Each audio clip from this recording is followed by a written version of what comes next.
podcast where we watch Blu-rays, and the biscuit is training dragons left, right, and centre. Can't stop them training dragons. Only training dragons. Here is James and Jade. Hello. Hello. Hello. You look so sleepy. Just FYI. I'm very tired. It has been a long day, hasn't it? Yeah.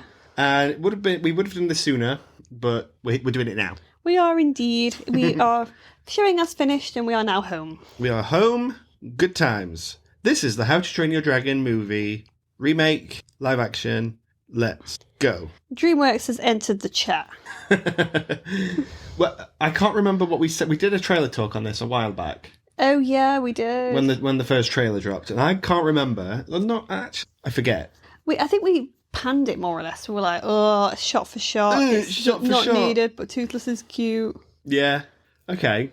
I think we were mostly negative. We were indeed. Now, was this still needed? No. Is it shot for shot? Yes. Is Toothless cute? Yes. Did we enjoy it though? Yes. That's it. Okay, end of episode. Great. Bye. Yeah, I had a good time with this. Did you? I did. To say that I think I took more away from this than you, because I think I've only seen the first one like once or twice, maybe. Okay. And I know that's just crazy to you. You're like, how? It's not crazy, but like I've seen this. I watch this probably every year, I'd say. Okay. Do you watch all of them or just this one? Just the first one. The second one I love. The third one is also good, but the first one I adore. Why is this? Why haven't you seen it as many times? Do you know what? I just don't know. Do you not have the love affair with it that most people do? Probably not, no. Do you think it's top tier Dreamworks like most people do? Top tier Dreamworks is Shrek. Yeah, but like, do you think it's up there with the likes of... I can see why people like it. Okay. And I remember the first time I watched it, I couldn't help but think, that's my cat. Yeah. Toothless, that is my cat. That is Luna. If you can hear some mild purring in the background, Luna has joined the chat as well. Yeah, she's here. She's sad whenever we leave the house, and now she's like, you're back. So we were sceptical going in this. We were, yeah. We kind of enjoyed the trailers, but after the shit show that was Lilo and Stitch, we were like, oh, is this going to be like a straight to streaming kind of vibe? Do you think the Disney remakes have set this one back a little bit? Yeah. Okay, how so? I think because Disney have had so many remakes, people have gone, oh, now here's Dreamworks doing the same thing. It's not needed because, let's face it, the Disney ones aren't needed as well. Uh-huh. And I think people might try and tar it with the same brush. Yeah. What did you think, obviously, compared to the Disney remakes that you notoriously hate? I have an iffy relationship with remakes in general. Yeah. Because if you're going to remake it, I do feel like you should change what doesn't work about the original. So, for instance, let's take my favourite Disney remake, Pete's Dragon. Thank you very much. We was talking about this on the way home. You're obsessed with Pete's Dragon. Dragons are in this year. Pete's Dragon is a live action cartoon hybrid musical of the 70s, and you can't do that these days because the songs haven't aged well. They're not particularly good songs, I'll admit. Yeah. However, the remake is more of a community coming together sort of story. Yeah. And it's quite nice. Honestly, I really like that movie. Okay. So the themes from the first one are taken across to the new one. Yeah. But it's the same story, but, presented in a new way. Whereas when you change too much of a Disney remake, Alice in Wonderland, you do tend to make awkward creative decisions. I think the difference with Alice in Wonderland is it's a book, and I think you can adapt the book differently. You've got Through the Looking Glass that you can steal from as well. Mm-hmm. I think that Cinderella probably worked because Cinderella's a story that can be done in loads of different ways. Uh-huh. It's a fairy tale. It's not a carbon copy of the original film. It adds a lot more to it. I'll always go on about how much I love Cinderella. The others, however, suck. They just they were just not really needed. Although I do have a soft spot for Beauty and the Beast. I have a soft spot for Aladdin, but that's about it. Yeah. Here we are not changing much. No. And that is, I think, a shame. However, I feel the way I do about this film now because they didn't change too much. Yeah, you feel like they did they do a good job really of keeping that same vibe going? Well, the first How to Train Dragon is 1 hour and 38 minutes long. Mm-hmm. This one sits at 2 hours 5 minutes. So there's not much added. Yeah. However, I'll talk about what additions we got, but I do feel it's lazy to do a shot-for-shot remake. I know what you mean, 'cause it's like, we've already seen this. Yeah, and therefore the stakes couldn't be lower. Yeah. So there's no spoilers here. If you've seen the first one, you've seen this one. Straight up. There's nothing changed. Yeah, same as like with Lilo and Stitch. You've already seen this, guys. Lilo and Stitch did change the ending. It did, yeah, but it's still the same vibe to the story. Yeah, absolutely. You still get the same kind of ending.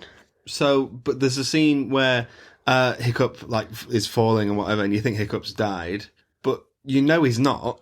And even if this stood alone, you'd gone, maybe he is dead. There's always that chance. It's a kids' film as well. Not being funny, they're not going to kill off their main character. This is not a kids' film. This is a PG. Yeah, but they're still not going to kill off their main character, are they? What they are going to do is drop the B word in there a few times. Oh, Gerald Butler. That's the word they kept dropping. Butler. Yeah. Let's talk about the cast, though. Yeah. This is...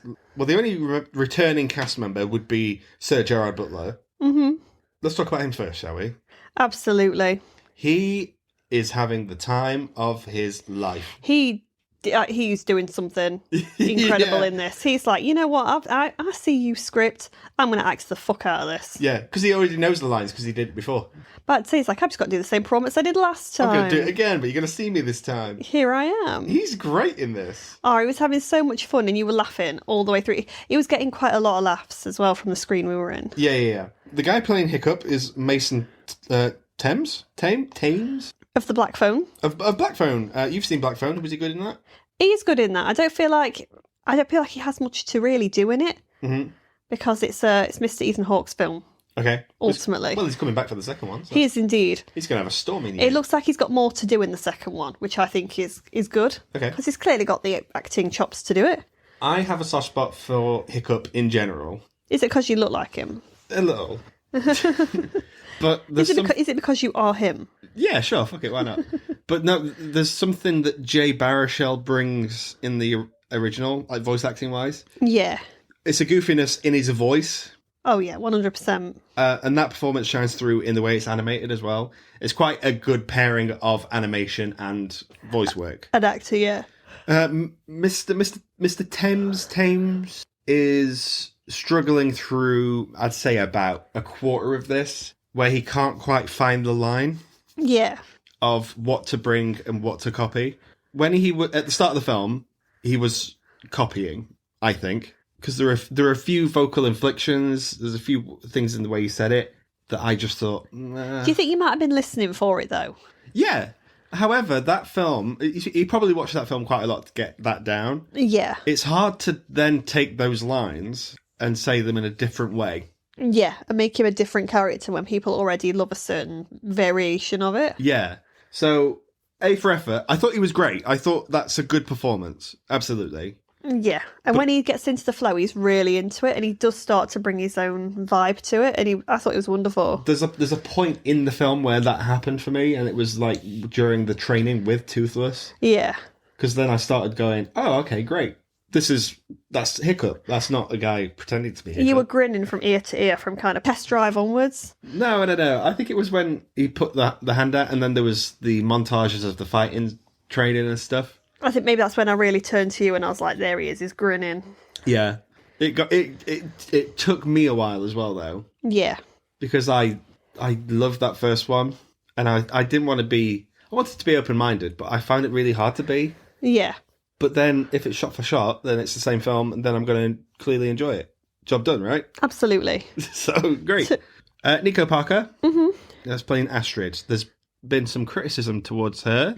If it's how she looks, I think that's ridiculous. Yeah, no, she looks the part completely. Yeah, she looks perfect in this. Yeah. She accurately looks like a Viking kick-ass, badass bitch. Yeah, absolutely. Her problem isn't how she looks, her problem is in her acting. I don't think it is in her acting. I think it's in the direction she's given. But again, from the limited things I've seen her in, because she hasn't been in a lot, I feel like she gave this exact same performance in Dumbo. Yeah. I just find her a bit devoid of emotion in her face. And I get that Astrid can do that, but she's a bit more... You get a bit more sass. Yeah, she's not... You don't get the quite sassy performance that you get in the animated one. Yeah. But did I hate it? Like, did I hate what she did? No. No. Does she deserve the shit she's getting? Absolutely not. And if you're on that fence being offensive about her hair, I've seen some horrible things people have been saying about her hair, and it's like, guys, come on, how old are you? We're not at school. Yeah. The only one that really let the side down for me, like there's Tough Nut, there's a Rough Nut, Snotlout and Fish Legs. They were all fine. Yeah. Particularly Snotlout, who stood out for me.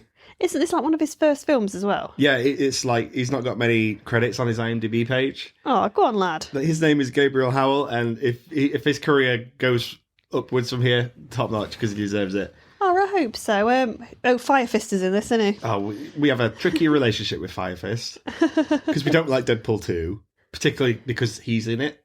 Yeah. Again, no real hate to the actor. Yeah. But that character's so annoying. And as soon as we see him in anything, we're like, oh, it's Fire Fist. But he was great. He was all right in this. Yeah, everyone's fine. The one that's let the side down for me was Nick Frost. Okay, why is that? Because I wanted Cobber to be a bit more brutish. A bit more world weary. A bit older. A bit sillier, yeah. Yeah. A bit more Scottish, thank you. Is that too much to ask? Can Nick Frost not do Scottish? Maybe not. This is the problem, because everyone else was Scottish. But again, as I've said to you before, I have a really soft spot for Nick Frost because I've met him and he's really nice. Yeah, okay, cool. And I can't see past that. Also, quick thing, it's a waste of Peter Serafinowicz, who was Snotlout's dad. Yeah. He's the guy who does the videos I show you with the bonbons. Yeah. Yeah, I just think that's just a waste of him. But everyone's doing what they are told. Yeah, absolutely. Amen. Did you think Toothless was as cute as he was in the original? 100%. He's still beautiful no matter what. And I know you didn't find him as cute, and I think you're wrong. Okay. Because I think you're just too used to the original. But again, that's probably why I got a little bit more out of this, because I was watching it going, he's cute, that's my cat. Okay. What is it you didn't find quite so cute about him? When he was flying and stuff, that was all good. When he was playing with Hiccup, that was all good. I missed the sassy side of Toothless. Okay. There's a scene in the first one when he meets Astrid for the first time, and Astrid goes off running. Yeah. And Toothless gives this look of like, oh, well, there she goes. Too bad, I'm like, job done. I'm out, yeah. Yeah. And he's so nonchalant about it, and he shrugs. Mm-hmm. And that was missing. Okay. But how do you get... This is real life, bear in mind. This Yeah. is live action. You can't get a dragon to do that. No, but it was quite naughty still, wasn't it? It was like, haha. Yeah. I'm going to do the scenic route for you. Yeah. With the flying and stuff, yeah. Yeah. Let's talk budget, because there's a film that came out recently that might be compared to this. Okay, go on. So the budget was around 200 mil. Yeah, that sounds about right for this. It's on screen. Yeah. Completely. Shout out to director of photography Bill Pope as well. Yep. Whose work I really enjoy, and I think you'll recognise. I think he's done stuff like Spider-Man 2. Okay. Your boy Dr. Ock. Yeah, exactly. I think he did Scott Pilgrim. Oh, yeah. So, in that respect, top notch. Top notch work. Yeah, Spider-Man 2, like the Jungle Book, The Matrix. He knows how to make a good looking movie. Yeah. Well, Ant-Man and the Wasp. Some people get mistakes. We all have bad days at the office, yeah. But the money's on the screen, 200 mil. Yeah. There's a film that came out recently, we reviewed it. Mm-hmm. Lilo and Stitch. It had half that budget, and my God, doesn't it show? What happened? I think because Lilo and Stitch was destined initially for a release straight to Disney Plus, they didn't have the budget for it, which I find really odd because Disney pumps so much money into their TV shows. I mean, think how much they're chucking into the Star Wars crap that they keep pumping out. I think some of the Star Wars TV shows have a bigger budget than Lilo and Stitch. Now, that's the thing. I just don't understand how it ended up with a budget like that when the property's so well loved. Yeah. Or maybe they thought we could just make any old shit and people will go and watch it, and that is exactly what has happened. And the problem is, with Lilo and Stitch is the fact that there's not much of Stitch in it, really.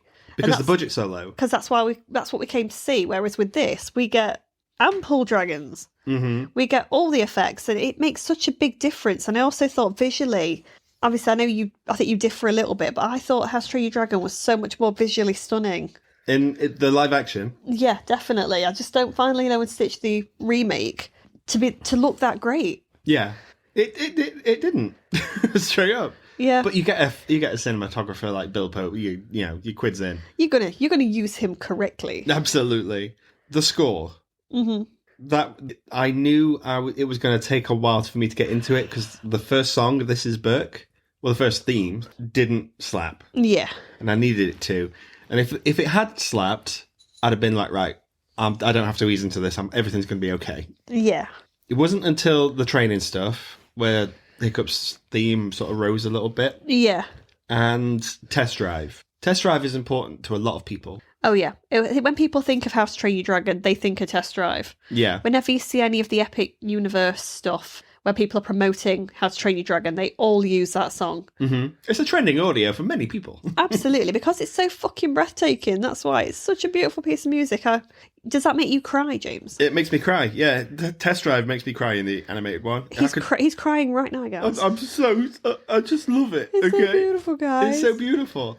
Here it differs a little bit. It's John Powell still doing the score. He's doing great work. Yeah. The Lord's work, you could say. Absolutely. He only knows the Lord's work. There are a few changes to Test Drive, though. Yeah. And for that reason, I'm marking it down. Yeah, because you're a Test Drive perfectionist. Let me talk to you about Test. I could walk you through that. Oh well, shot for how shot. much time do I have in the day? Strap in, guys. This is a Test Drive episode. But there's a bit in the middle where there's no music at all. It goes a bit like a choir takes over. It goes a bit angelic. Yeah, it felt a bit Celtic as well, which I liked. But, yeah, like the kind of the choral voices. Yeah. There we go. But that comes at a moment where Hiccup and Toothless is falling from the sky. Mm-hmm. That doesn't make any sense. That seemed very wicked. Unlimited. Do you remember when Defying Gravity in the movie took 25 minutes? Oh, that took about 10 business days to end, didn't it? Yeah, exactly. A similar thing's happening here. Yeah. That's John Powell as well. What is it with him? You just finish a song, mate. Yeah, you just get to the end. Crack on. We want to hear it. But I didn't hate it. I didn't cry in this Test Drive. If it had been an IMAX, you would have done, because Test Drive would have slapped you in the face. Yeah, well, probably. I never listened to it, and it does sound good, but crack on. Yeah, get to the point, Mr. Powell. The new stuff. Test Drive in the original is the first time they fly. Yeah. But here, it's not their first flying session. No. And you have a little bit of like wheel. What's the like the stabilizers are on. Yeah. That while it was happening, I thought that's going to cheapen Test Drive. Yeah, because I felt like it was happening for a long time, but I suppose it had to build up, and it built up their relationship a bit more. It didn't feel quite as instant as the animated film did. Yeah, and it shows Hiccup sort of creating that little cheat sheet he's got. Yeah. And you get again the relationship between those two is clear. Yeah. And it's expanded upon. So once Test Drive rolled around, I thought, okay, those are the iffy bits we've had. This is right. We're ready. Let's go. Yeah. And that was good. Oh, I'm glad it eventually did what it needed to do for you, because I know you were talking about it so much before we went in. The relationship between Gerard Butler and Hiccup, that's quite. It's played quite heavy. Mm-hmm. For instance, when they love each other and they're mates, they're having a good time.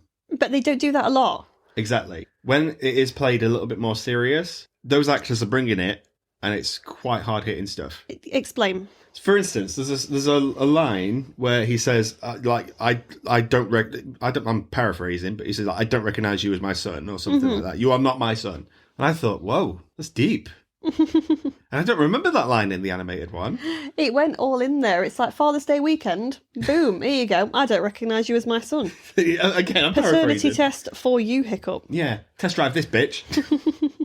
But it was played good. The acting was solid. Again, Butler just absolutely knocked it out, and I thought he had great chemistry. Yeah, with the gent playing Hiccup. I thought they were great together. Mm-hmm. The scene where where Gerald's had a bit of a hard time trying to find the dragon's nest, and he finds out actually Hiccup's been really successful at home. That little scene where they're together, and it just felt so awkward, but it was just played really. It was really funny, but endearing. I loved it. Yeah, that was a good scene. That was a highlight for me personally. Yeah. The other dragons, not just Toothless. Mm-hmm. Usually, well, with Lilo and Stitch, Stitch looked good. Everyone else looked shit. Yeah, the Stitch we got looked good. Yeah. When they decided they were going to use him. Okay. Toothless looks great. how did the other dragons fare for you? I didn't mind the other dragons, and it did help that one of the other dragons very much had the same kind of characteristics as our dog.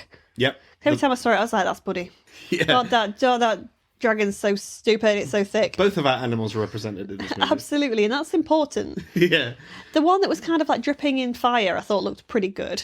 That one scared you. I was like, oh my God, I don't want to see what happens, yeah. Yeah. I wanted them to have a bit more weight to them. I think going in, I was expecting them to look like the monsters from like Godzilla or something. Yeah. Even they look fucking massive. But they looked okay. Like, you could ride them, for sure. Yeah, they had to still look like they could be adequate pets, I think. Because I think otherwise you get a bit of a Game of Thrones vibe where the dragons just look massive and the humans look so small. Yeah. And yeah, it's impressive, but I think if they're all doing that, it loses its grandeur a little bit. The dragons in like Game of Thrones and stuff, they all look the same. I find them all looking the same. Please don't hate me, Game of Thrones lovers.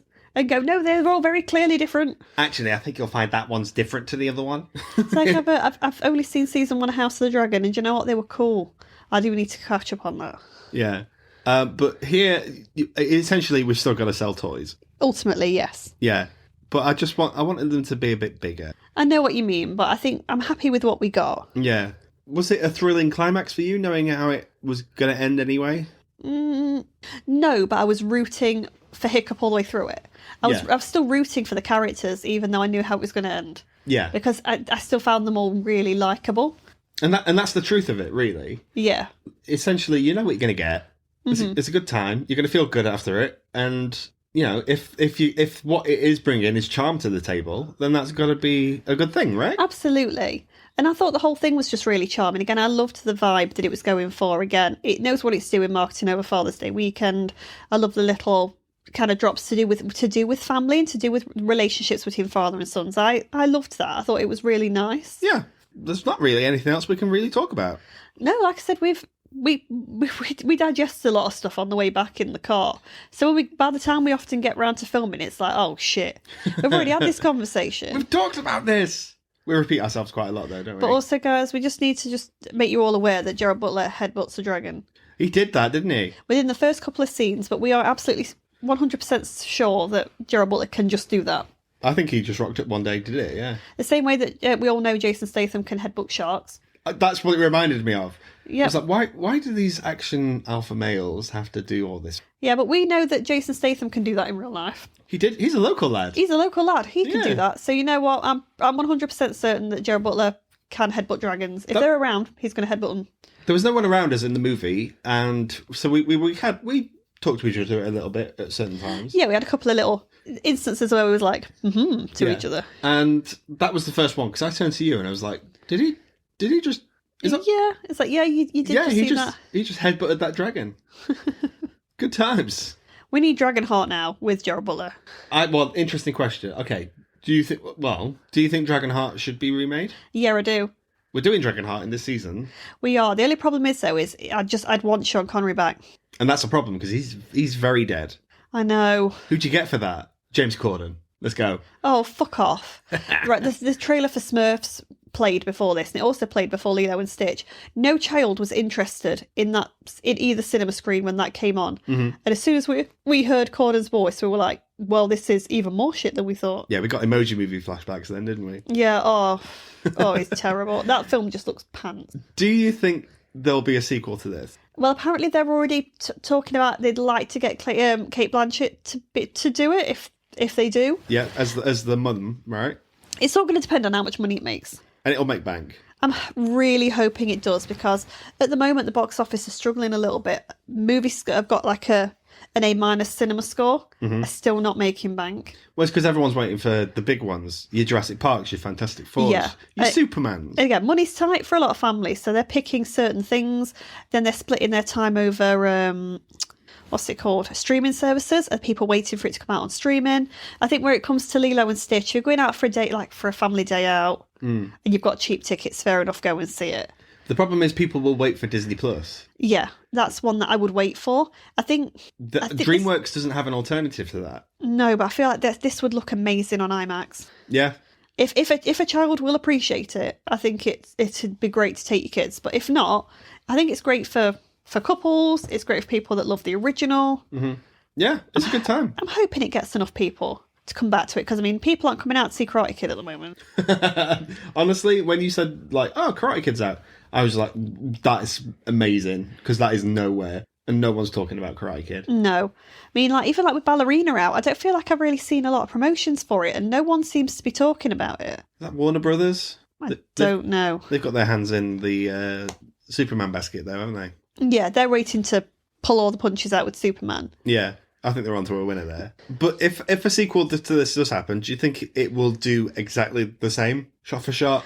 Probably, especially if it's this formula that works. They'll be like, this worked. Yeah. We're going to do the same thing. Which other DreamWorks ones would you like to see live action? Not Shrek.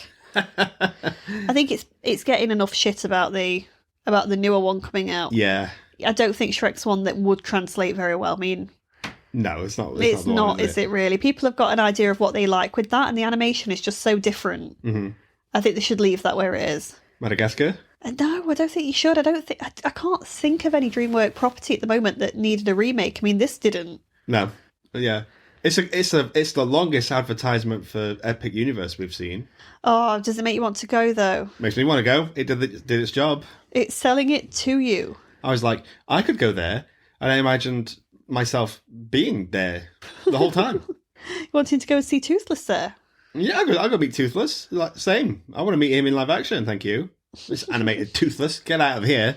Oh, I've seen so many videos of it on Instagram. It looks so beautiful. This episode is not sponsored by Epic Universe, but if they want to send free tickets over here, that's all right. Can you include flight and hotel? Thank you. Also, can you wait until after I've had the baby, please? Because I want to be able to put my lap bar over myself. We are straight up sneaking this child into movies. We haven't paid anything for that child. Yeah, yet. our child's been to see 3 films. Three so films, far. like Sinners again. It has not paid for its ticket. It got a free 4DX screening as well, and that's not cheap. Oh my god, it did, didn't it? Yeah. Oh no, we're not being mean by calling our child it. We just don't know what we're having just yet. So yeah, it's easier this way. But yeah, How to Train Your Dragon better than Space Jam. Yes. Better than original? No. No, I agree. But a good time, nonetheless. Yeah, I think it's one that if you've got the funds and you want something to do, I think it's a nice one. Yeah, to go and see. It's a good one. I feel like Lilo and Stitch is the easy option, especially if you've got younger kids, but this is the better one of the two, 100%. I do think kids will still enjoy the original a bit more. Yeah. Just because it's a bit more colourful. But the director for this also directed the original, and he's come out and said, basically, like, we're not trying to replace the original. He said, we're not trying to replace the animated movies. I'm still very proud of those. If you choose to prefer the animated movie over the live action, that's totally cool. And you know what? That's good. That's the best attitude to have. Yeah, but are these films a bit of a money grab? Yes, they are. Yeah, we're not going to stop. We're going to keep going. No, You'll still see them. I suppose this one's got it's got another job attached to it in that it's selling Epic Universe. And do you know what? It sold it to me. Yeah. Free tickets, please. Yeah, if you'd like to, that'd be nice. But yeah, we'll see you soon, guys. We are doing Twisters next. I promise. Yay! We had to wait ages to get more Twisters. I'm going to be asleep. We had a Wicked trailer, and then we had this. It's been a busy week. I know, and I've only got so much energy at the moment at night. Yeah, we're in bed right now. We're asleep. This is all... Oh, it's all a dream. Jade, wake up. And you were there. And you... Sorry, that was the Wizard of Oz vibe. Okay, well, yeah, we'll see you soon, guys. Bye. Bye-bye.